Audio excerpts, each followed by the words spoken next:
ನಾಗರಿಕರೇ ಹಾಗೂ ಪ್ರೀತಿಯ ವಿದ್ಯಾರ್ಥಿಗಳು, ಈ ದಿವಸ ವಿಶ್ವ ಮಹಿಳಾ ದಿನಾಚರಣೆಯನ್ನು ಅಚ್ಚೆಂಟಕ್ಕೆ ಆಚರಿಸಬೇಕಿತ್ತು. 2 ದಿವಸದಂತೆ ಯತ್ರ ನಾರೆಸ್ತು ಪೂಜ್ಯಂತೆ ರಮಂತೆ ತತ್ರ ದೇವತಾ ರಮಣ. ಯಾವ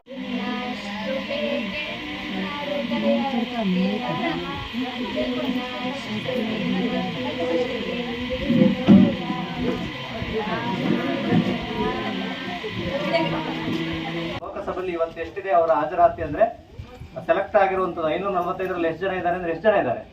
21% ಜನ ಇದ್ದಾರೆ ಅಷ್ಟೇ. ಅದಕ್ಕೋಸ್ಕರವೇ 50% ಅನ್ನ ಮಾಡಬೇಕು, ಅವರು ಕೂಡ 50% ಇರಬೇಕು ಅಂತೇಳಿ ಒಂದು ಬಿಲ್ ಮಾಡಿದ್ದಾರೆ. 1997ರಲ್ಲಿ ದೇವೇಗೌಡರು ಪ್ರಧಾನಿ ಆದಾಗ ಫಸ್ಟ್ ಮಂಡಿಸಿದ್ದು. ಅಲ್ಲಿಂದ ಇಲ್ಲಿವರೆಗೂ ಇನ್ನೂ ಓಡಾಡ್ತಾನೆ ಇದೆ. ಆದಷ್ಟು ಬೇಗ ಜಾರಿ ಆಗಲಿ, 50% ಬರಲಿ. ಹೆಣ್ಮಕ್ಳು ಕೂಡ 50% ಲೋಕಸಭೆಯಲ್ಲಿ ವಿಧಾನಸಭೆಯಲ್ಲಿ ಎಲ್ಲ ಕೂಡ ಬರಂಗಾಗ್ಲಿ. ಆದ್ರೆ ಹೆಣ್ಮಕ್ಳಿಗೆ ಕೊಟ್ಟಿರುವಂತ ಏನು ಕಾಯ್ದೆಗಳಿದಾವೆ ಅವನ್ನ ದುರುಪಯೋಗನೂ ಕೂಡ ಆಗ್ಬಾರ್ದು. ಯಾಕಂದ್ರೆ ಇತ್ತೀಚೆಗೆ ನೋಡಿರ್ಬೋದು ನೀವು, ಆನ್ಲೈನ್ ಒಬ್ಬ ಆತ್ಮಹತ್ಯೆ ಮಾಡ್ಕೊಂಡ್ರು, ಅತುಲ್ ಸುಭಾಷ್ ಅಂತ ಹೇಳಿ. ಅವರು ಒಬ್ರು ಇಂಜಿನಿಯರ್. ಅವ್ರ ಹೆಂಡತಿ ಅವ್ರಿಗೆ ಕೊಡ್ತಿರೋ ಕಾಟಕ್ಕೆ ಪ್ರತಿದಿನ ಕೋರ್ಟು ಕಚೇರಿ ಅಲ್ದು ಆನ್ಲೈನ್ ಸೂಸೈಡ್ ಮಾಡ್ಕೊಂಡ್ಬಿಟ್ಟ. ನಾನು ಸಾಯ್ತಾ ಇದ್ದೀನಿ, ನನ್ನ ಹೆಂಡತಿ, ನನ್ನ ಭಾವ, ನಮ್ಮ ಅತ್ತನೇ ಕಾರಣ ಅಂತೇಳಿ. ಒಂದು ಲೆಕ್ಕದಲ್ಲಿ ಕೊಡ್ತಿರುವಂತ ಕಾಯ್ದೆಗಳು ಅನುಕೂಲ ಎಷ್ಟು ಮಾಡ್ತಿದಾವೆ, ಅದನ್ನ ದುರ್ಬಳಕೆ ಮಾಡ್ಕೊಳ್ತಿರೋಂಥ ಸಂಖ್ಯೆನೂ ಕೂಡ ಜಾಸ್ತಿ ಆಗಿದೆ. 498A ಏನಪ್ಪ ಅದು? ಕಾಯ್ದೆ, ವರದಕ್ಷಿಣೆ ಕಾಯ್ದೆ 498A. ಇದನ್ನ ಹಾಕ್ಬಿಡೋದು, ಓಡಾಡ್ಸೋದು, ಹಾಕ್ಬಿಡೋದು, ಓಡಾಡ್ಸೋದು. ಈ ತರದ ಮನಸ್ಥಿತಿಯಿಂದ ನಾವು ಹೊರಗೆ ಬಂದ್ರೆ ಒಳ್ಳೆ ಸಮಾಜವನ್ನ ಕಟ್ಟಲಿಕ್ಕೆ ಎಲ್ರಿಗೂ ಸಾಧ್ಯ ಇದೆ. ಆಕ್ಚುಲಿ ಏನ್ ಹೇಳ್ತಾರೆ ಅಂದ್ರೆ, ಇಡೀ ಪ್ರಪಂಚದಲ್ಲಿ ಅತಿ ಸ್ಟ್ರಾಂಗೆಸ್ಟ್ ಯಾರು, ಅತಿ ಶಕ್ತಿವಂತರು ಯಾರು ಅಂದ್ರೆ ಹೆಣ್ಮಕ್ಳು ಮಾತ್ರ. ಯಾಕಂದ್ರೆ ಅವ್ರಿಗೆಲ್ಲಾ ತೊಂದರೆಗಳನ್ನ ತಡ್ಕೊಳ್ಳೋ ಶಕ್ತಿ ಇರುತ್ತೆ. ಈಗ ನಮ್ಮಲ್ಲಿ ಕೆಲಸ ಮಾಡೋ ಹೆಣ್ಮಕ್ಳಾಗಿರ್ಬೋದು, ಇಲ್ಲೂ ಕೆಲಸ ಮಾಡ್ತಾರೆ, ಮನೇಲಿ ಹೋಗಿ ಕೆಲಸ ಮಾಡ್ತಾರೆ. ನಾವ್ ಇಲ್ಲಿಂದ ಹೋಗಿ ಬ್ಯಾಗ್ ಹತ್ರ ಮುಗೀತು, ಏನು ಮಾಡಲ್ಲ, ಹೌದಲ್ವಾ? ಹಂಗಾಗಿ ನಾವು ಹೆಣ್ಮಕ್ಳನ್ನ ಗೌರವಿಸೋಣ, ಅವರು ಕೂಡ ನಮ್ಮನ್ನ ಗೌರವಿಸುವಂತ ಸಮಾಜ ಆದ್ರೆ ನಿಜಕ್ಕೂ ಕೂಡ ಸಮಾಜ ಒಳ್ಳೆ ರೀತಿಯಲ್ಲಿ ಹೋಗುತ್ತೆ ಹೇಳಿ ರಾಮಾಯಣದಲ್ಲೇ ಹೇಳಾಗಿದೆ. ಹಾಗಾಗಿ ನಾವು ಭಾರತದಲ್ಲೂ ಕೂಡ ಭಾರತದ ಅನೇಕ ನದಿಗಳಿಗೆ ಹೆಣ್ಣುಮಕ್ಳು ಹೆಸರಿಟ್ಟಿದ್ದೀವಿ ಗೌರವ ಸೂಚಕವಾಗಿ.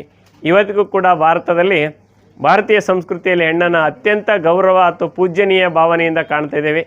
ಅದಕ್ಕಾಗಿಯೇ ಬೇರೆ ದೇಶದಲ್ಲೆಲ್ಲ ಯುದ್ಧಗಳು, ಗಂಡಾಂತರಗಳು ನಡೆದರೂ ನಮ್ಮ ದೇಶದಲ್ಲಿ ಯಾಕೆ ಯಾವುಗಳು ಜರುಗ್ತಾ ಇಲ್ಲ ಅನ್ನೋಕ್ಕೆ ನಾವು ಬಂದಿರತಕ್ಕಂಥ ಸಂಸ್ಕೃತಿಯ ಕಾರಣ ಅಂತ ಹೇಳ್ತಾ ಈಗ ಮಕ್ಕಳು ಸಮೇತ ಜಾಸ್ತಿ ಇಲ್ಲ. ಒಬ್ಬರಿಗೆ 1-2 ಮಕ್ಕಳು, 3 ಮಕ್ಕಳು ಕಡಿಮೆ. ಈಗ ಆದ್ದರಿಂದ ಸಮೇತನ ನೀವು ಹೆಣ್ಮಕ್ಳು ಹುಟ್ಟಿರೋ ಸಮೇತ ನಿಮ್ಮಲ್ಲಿ ಯಾರಿಗನೋ ಅವರು ವಿದ್ಯಾಭ್ಯಾಸ ಕೊಡಬೇಕು. ಅವ್ರಿಗೂ ಸಮೇತನ ಗಂಡು ಮಕ್ಕಳು ಯಾವ ಥರ ಅದಕ್ಕಿಂತ ಚೆನ್ನಾಗಿ ನೋಡ್ಕೊಂಡ್ರೆ ಅವ್ರು ಮುಂದಿನ ದಿನಗಳಲ್ಲಿ ಅವ್ರ ಮುಂದಿನ ಭವಿಷ್ಯದಲ್ಲಿ ಉತ್ತಮ ಪ್ರಜೆಗಳಾಗ್ತಾರೆ, ಉನ್ನತ ಸಾಧನೆ ಮಾಡ್ತಾರೆ, ಎಲ್ಲರೂ ಸ್ಫೂರ್ತಿ ಆಗ್ತಾರೆ. ಆ ನಿಟ್ಟಿನಲ್ಲಿ ಯಾವುದೇ ಕಾರಣದಿಂದ ಹೆಣ್ಮಕ್ಳನ್ನ ವಿದ್ಯಾಭ್ಯಾಸ ಮೊಟಕುಗೊಳಿಸಬಾರ್ದು, ಅವ್ರು ಕೀಳಿ ಮಾಡಬಾರ್ದು, ಹೌದಲ್ಲ?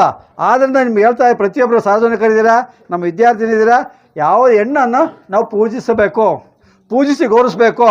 ಈಗ ನಮ್ಮ ಕೆಲವು ಕಡೆ ಹೆಣ್ಣನ್ನು ಪೂಜಿಸ್ತಾರೆ, ಗೌರವಿಸ್ತಾರೆ, ಹಿಂದ್ಗಡೆ ಏನು ಮಾಡ್ತಾರೆ, ಹೊಡಿತಾರೆ. ಅದೆಲ್ಲ ಆಗಬಾರ್ದು. ನಾವು ಪೂಜಿಸಬೇಕು, ಗೌರವಿಸ್ಬೇಕು, ಅವರು ಒಂದು ಒಳ್ಳೆ ದೃಷ್ಟಿಯಿಂದ ಕಾಣಬೇಕು. ಯಾವ ದಿನಗಳಲ್ಲಿ ಮುಖ್ಯವಾಗಿ ವಿದ್ಯಾರ್ಥಿನಿಯರು ಹೆಚ್ಚಿನ ವಿದ್ಯಾವಂತರಾಗಬೇಕು. ಜೊತೆ ಮುಖ್ಯವಾಗಿ ಬಾಲ್ಯ ವಿವಾಹ ತಪ್ಪಬೇಕು. ಇಂದಿನ ದಿನಗಳಲ್ಲಿ 14 ವರ್ಷಕ್ಕೆ ಮದುವೆ ಮಾಡ್ತಿದ್ರು, ಹೌದಲ್ಲ?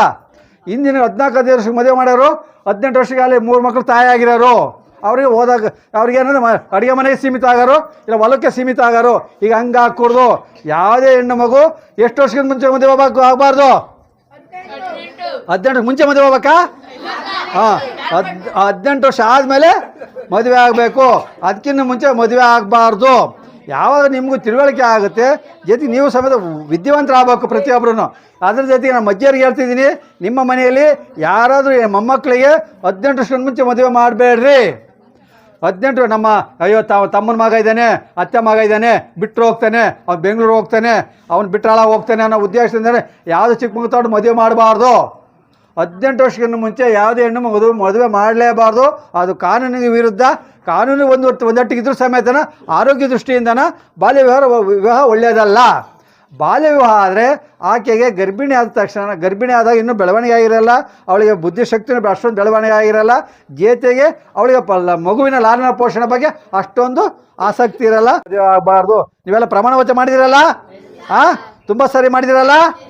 ಮೊದಲಿಂದ ಗಾದಿ ಇತ್ತು. ಯಾವಾಗ ನಾವು ಓದ್ಬೇಕಾರೆ ಹುಡುಗಿಯರು ಫೇಲಾದರೆ ಮ್ಯಾರೇಜು, ಹುಡುಗರು ಫೇಲಾದರೆ ಗ್ಯಾರೇಜು ಅಂತಾರೆ, ಹೌದಲ್ಲ? ಯಾವಾಗ ನಾವು ಓದ್ಬೇಕಾದ್ರೆ ಈಗೆಲ್ಲ ಚೇಂಜ್ ಆಗಿದೆ.